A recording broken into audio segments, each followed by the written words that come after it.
Hello bachcho, let's see this question. The question says that which animal will become asymmetrical due to torsion in body and shell? Option A gastropoda, option B cephalopoda, option C pelecypoda and option D all of these.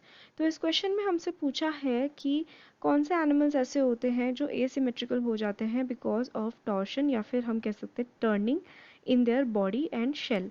तो इस question में जो की concept है that is regarding the symmetry of the body. ठीक है. तो animal body के अंदर जो सिमेट्री हमें देखने के लिए मिलती है उसके बारे में यहाँ पे बात की गई है. तो when an animal can be divided into two equal parts, अगर हम एक प्लेन को उसके सेंटर से पास करें तो उस पर्टिकुलर एनिमल को हम बोलते हैं बाइलेटरल सिमेट्रिकल. ठीक है, कि वो हम दो दो पार्ट्स में उन्हें डिवाइड कर सकते हैं. तो यहाँ पे तो ऐसी एनिमल्स की बात की गई है जो एसिमेट्रिकल होते हैं, यानी कि उनके बॉडी में बिल्कुल भी सिमेट्री नहीं होती है.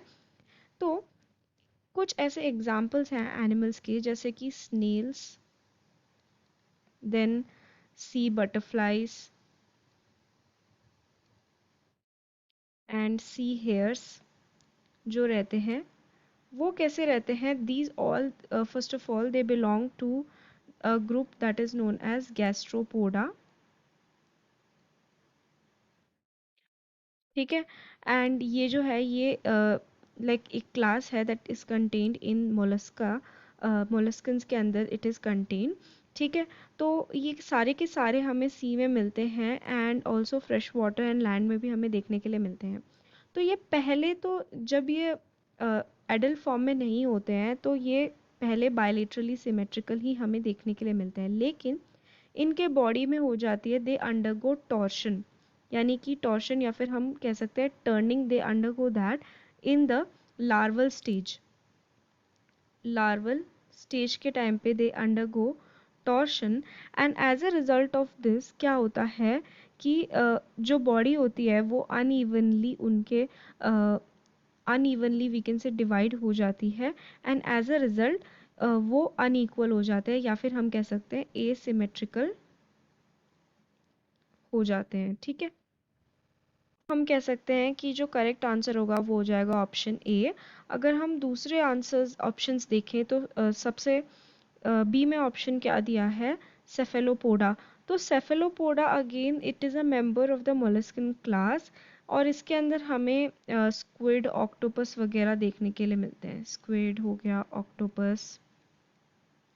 ठीक है. देन कटल फिश वगैरह हमें देखने के लिए मिलते हैं and they have bilaterally symmetrical body here. Then हमें बोला है पेलिसिपोडा के बारे में.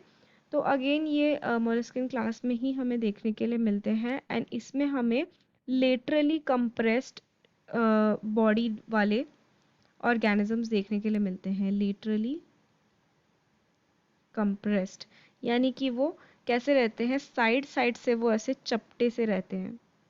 ओके. तो बहुत से शेल्स वगैरह इसके अंदर हमें देखने के लिए मिलते हैं.